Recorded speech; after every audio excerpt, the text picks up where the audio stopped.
बहुत समय पहले सम्मन का एक गरीब परिवार रहा करता था। सम्मन की पत्नी का नाम नेकी था। उनका एक सेऊ नाम का बड़ा ही प्यारा पुत्र भी था। वे सभी बहुत गरीब थे। वे कबीर साहिब के तत्व ज्ञान से परिचित थे और उनके द्वारा बताई गई भक्ति को मन लगाकर किया करते थे।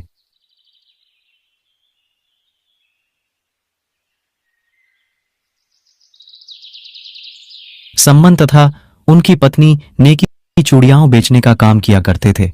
गरीब होने के कारण पूरा नगर उनका मजाक उड़ाता था, लेकिन उनमें कबीर साहिब का तत्व ज्ञान ऐसा समाया पड़ा था, वह किसी का भी बुरा नहीं मानते थे और अपनी भक्ति को सुचारू रूप से किया करते थे। वे घर घर जाकर धनी व्यक्तियों की स्त्रियों और बेटियों को चूड़ियां पहनाते थे, लेकिन इतना करने के बाद भी उन्हें बहुत कम धन की प्राप्ति होती थी, जिसकी वजह से कई बार तो उन्हें भूखा भी सोना पड़ता था।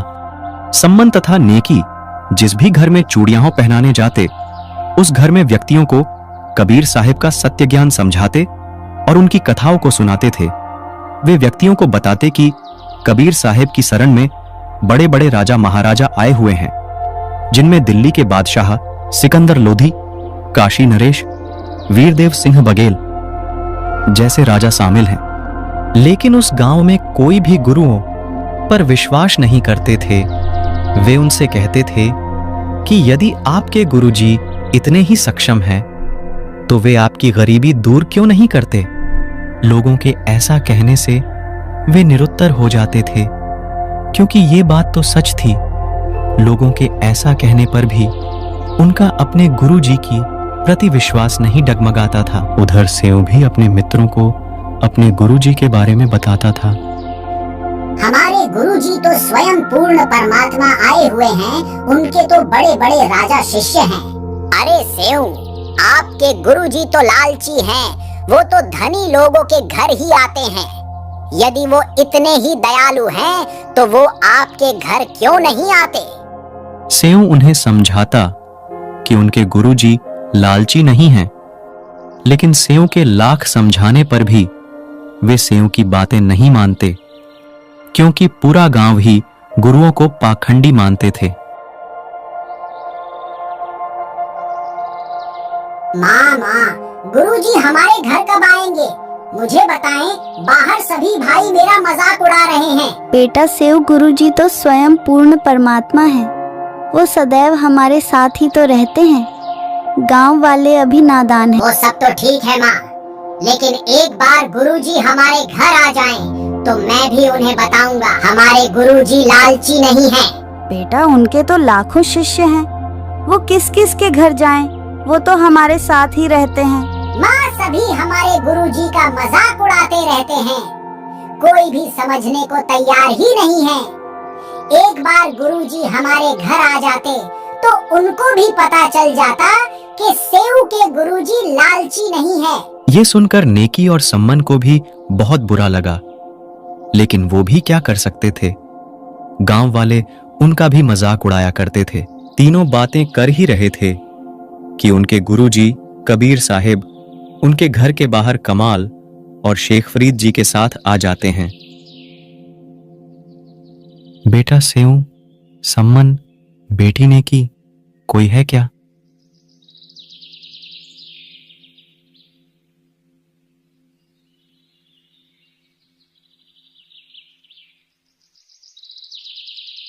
अरे अरे, देखना तो, लगता है गुरुजी आए हैं।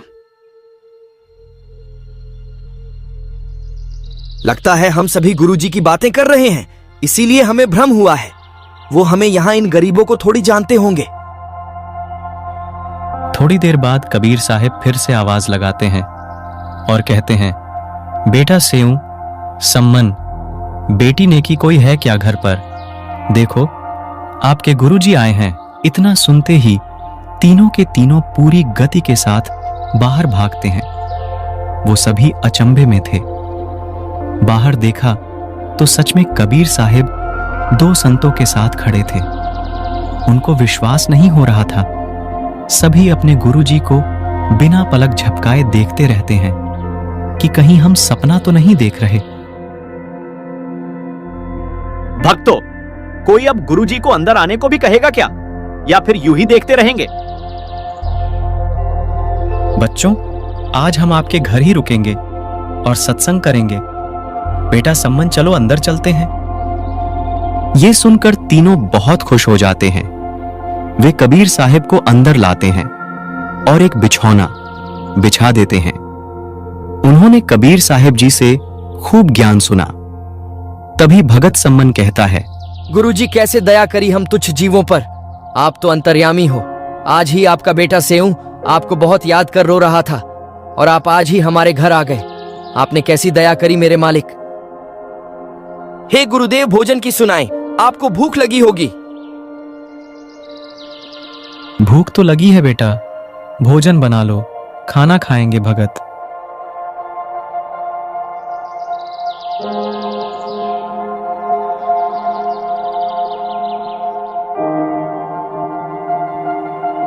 सम्मन नेकी के पास गया और कहा, भोजन बना लो, गुरुजी को भूख लगी है।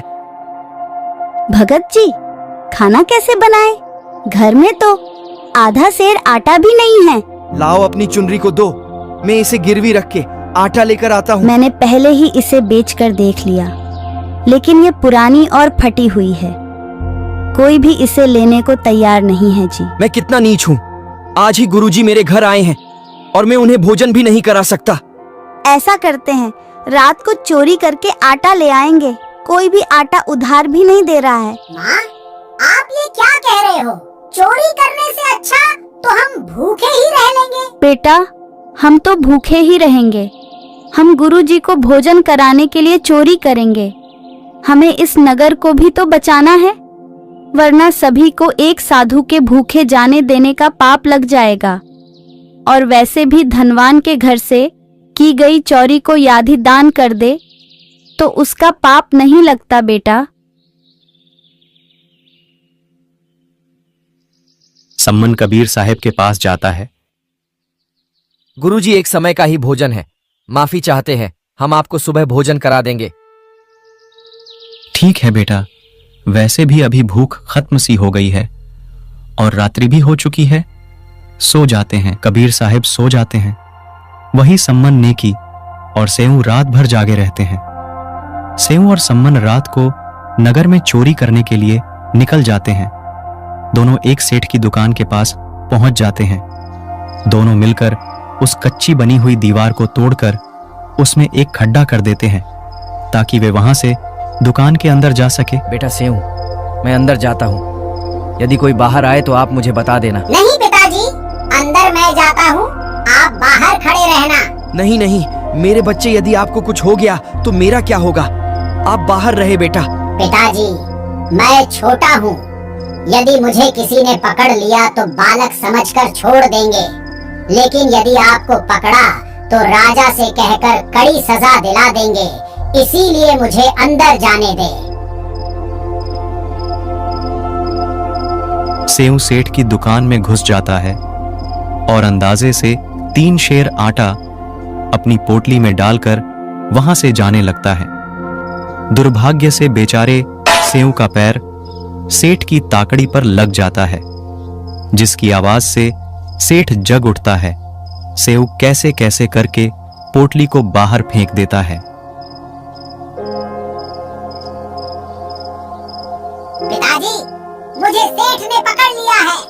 आप मेरी चिंता ना करें, ये पोटली को घर ले जाए। इसमें एक समय के भोजन तक का आटा है। अरे अरे, तुम तो सम्मन के लड़के हो। तुम चोरी कब से करने लगे? तुम तो भगत व्यक्ति थे। सेठ जी, हम चोर बिल्कुल भी नहीं है। वो क्या है ना, आज हमारे घर आटा खत्म हो गया है और मेरे गुरुजी हमारे घर आए हुए हैं। उन्हें भोजन कराने के लिए घर में आटा नहीं था। कोई भी उधार आटा देने को तैयार नहीं था। इसीलिए मुझे चोरी करनी मैं भी पड़ी। तो कहूँ, तुम तो चोरी नहीं करते थे। वो तुम्हारा गुरु तुमसे चोरी करवाते हैं। सुबह होते ही उसे राजा से कहकर सजा दिलवाऊंगा। आप हमारे बच्चे सेव को कहाँ छोड़कर आ गए? वो कहाँ है बताइए। सेऊ को आटा चोरी करते समय सेठ ने पकड़ लिया है। वो वहां से भाग पाने में असमर्थ रहा। उसने ये आटा मुंह तक पहुंचा दिया। जाओ जाके जैसे तैसे बच्चे का सर काट कर ले आओ। अरे आप पागल हो गई हो क्या? ये क्या कह रही हो तुम? मेरे सेऊ का सर काटने को कह रही हो?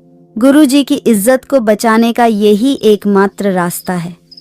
अगर हम ऐसा नहीं करेंगे तो सुबह सेठ गुरुजी को राजा के पास ले जाकर सजा दिलवा देगा।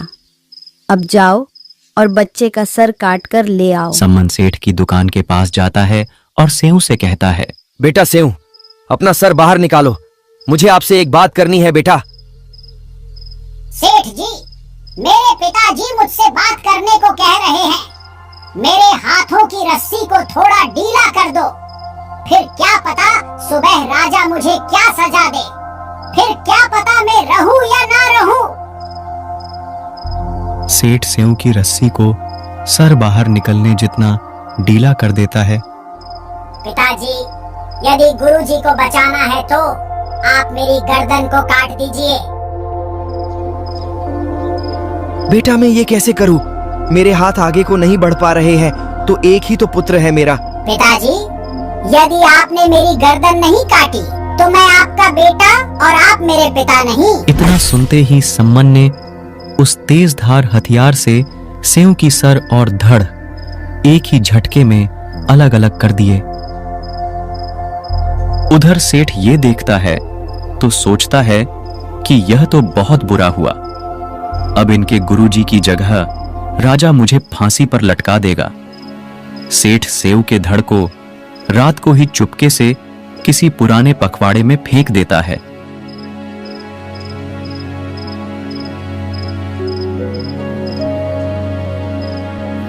और दुकान में वापस आकर ऐसे सो जाता है कि जैसे कुछ हुआ ही नहीं हो। सम्मन सेऊ के सर को एक अलमारी में रख देता है।